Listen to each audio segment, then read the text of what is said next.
Study with Lina চ্যানেলের পক্ষ থেকে সকলকে স্বাগত জানাই। আজ আমি বর্ধমান ইউনিভার্সিটির থার্ড সেমিস্টারের বেঙ্গলি সেক 1 পেপারের প্রশ্নপত্র আলোচনা করব 2023-এর। ভিডিওটি যদি ভালো লাগে, অবশ্যই হেল্পফুল বলে মনে হয়, অবশ্যই একটা লাইক করে দিও, সবার সঙ্গে শেয়ার করে দিও। তোমার একটা লাইক, কমেন্ট, শেয়ার আমাকে ভিডিও বানাতে আগ্রহী করে তোলে। চ্যানেলে নতুন হয়ে থাকলে চ্যানেলটিকে অবশ্যই সাবস্ক্রাইব করে চ্যানেলটি পাশে দেখো, আর যারা সাবস্ক্রাইব করে চ্যানেলটি পাশে রয়েছে তাদের অসংখ্য ধন্যবাদ। প্রথম প্রশ্ন দেখো, একের দাগের ক, সন্ধি বিচ্ছেদ করো, পরমান্ন যথেষ্ট। ক্ষয়ের দাগের ব্যাসবাক্য বিশ্লেষণ করে সমাস নির্ণয় করো, কলা বেচা, নীলকণ্ঠ। গয়ের দাগের প্রশ্ন দিয়েছে, নিম্নরেখ শব্দটি কারক ও বিভক্তি নির্ণয় করো, বাচ্চারা মাঠে ফুটবল খেলছে। ঘয়ের দাগে দিয়েছে সন্ধি করো, উত্তর প্লাস উত্তর, আর একটা দিয়েছে সম প্লাস সার। ওয়ের দাগে দিয়েছে উদাহরণ সহ সন্ধি কাকে বলে বুঝিয়ে দাও। তারপর প্রশ্ন হচ্ছে নাম বিশেষণ কাকে বলে একটি উদাহরণ দাও। তারপরে প্রশ্ন দিয়েছে দ্বন্দ্ব সমাস কাকে বলে উদাহরণ দিয়ে বোঝাও। পরের প্রশ্ন হচ্ছে কর্ম কর্তৃবাচ্য কাকে বলে উদাহরণ দিয়ে বুঝিয়ে দাও। এবার দুয়ের দাগে দিয়েছে যে কোনো দুটি প্রশ্নের উত্তর দাও।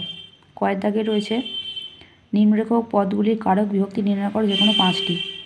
প্রথম রয়েছে নেবুর তেলের গন্ধে থানা শুধু লোকের মাথা ধরে গেল। পরের কারক দিয়েছে গাড়ি চালায় বংশীবদন।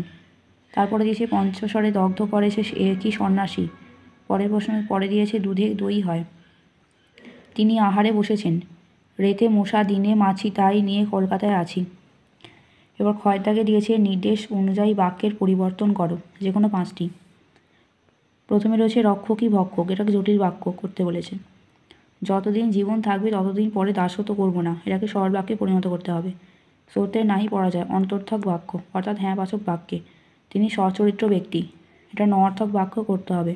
স্বাধীনতা সকলেরই কাম্য, এটা প্রশ্নবাচক বাক্যে পরিণত করতে হবে।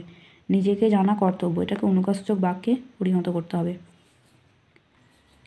কয়ের দাগে দিচ্ছে সর্বনাম কাকে বলে, সর্বনাম কয় প্রকার, কী কী, উদাহরণ সহযোগে যে কোনো 2 প্রকার সর্বনাম বিশ্লেষণ করো। ঘয়ের দাগে দিয়েছে ব্যাসবাক্য বিশ্লেষণ করে সমাস নির্ণয় করো যে কোনো 5টি। দুর্ভিক্ষ, সিংহাসন, ইন্দ্রজিৎ, নদীমাতৃক, সপ্তাহ, দিনা পাওনা। 3এর দাগে বলেছে যে কোনো 2টি প্রশ্নের উত্তর দাও। প্রথমে হচ্ছে ক্রিয়াপদ কাকে বলে, ক্রিয়াপদ কয় প্রকার, কী কী, উদাহরণ সহযোগে ক্রিয়াপদের প্রকারভেদ সম্পর্কে আলোচনা করো। ক্ষয়ের দাগের প্রশ্ন হচ্ছে ব্যঞ্জন সন্ধি কাকে বলে, উদাহরণ সহযোগে ব্যঞ্জন সন্ধির যে কোনো 2টি সূত্র বিশ্লেষণ করো, 4টি সূত্র বিশ্লেষণ করো। গয়ের দাগে দিয়েছে অর্থগত দিক থেকে বাক্য কয় প্রকার ও কী কী, উদাহরণ সহযোগে বিস্তৃতভাবে বুঝিয়ে দাও। আর ঘয়ের দাগে দিয়েছে কারক কাকে বলে, কারক কয় প্রকার, কী কী, উদাহরণ সহযোগে কারকের শ্রেণীবিভাগ ব্যাখ্যা করো। এটাই ছিল প্রশ্ন 2023 সালের সেক 1 বেঙ্গলি। ভিডিওটি যদি ভালো লাগে, হেল্পফুল বলে মনে হয়, অবশ্যই লাইক করো, কমেন্ট করে জানিও। চ্যানেলে নতুন হয়ে থাকলে চ্যানেলটিকে অবশ্যই সাবস্ক্রাইব করে চ্যানেলটি পাশে দেখো, আর যারা সাবস্ক্রাইব করে চ্যানেলটি পাশে রয়েছে তাদের অসংখ্য ধন্যবাদ।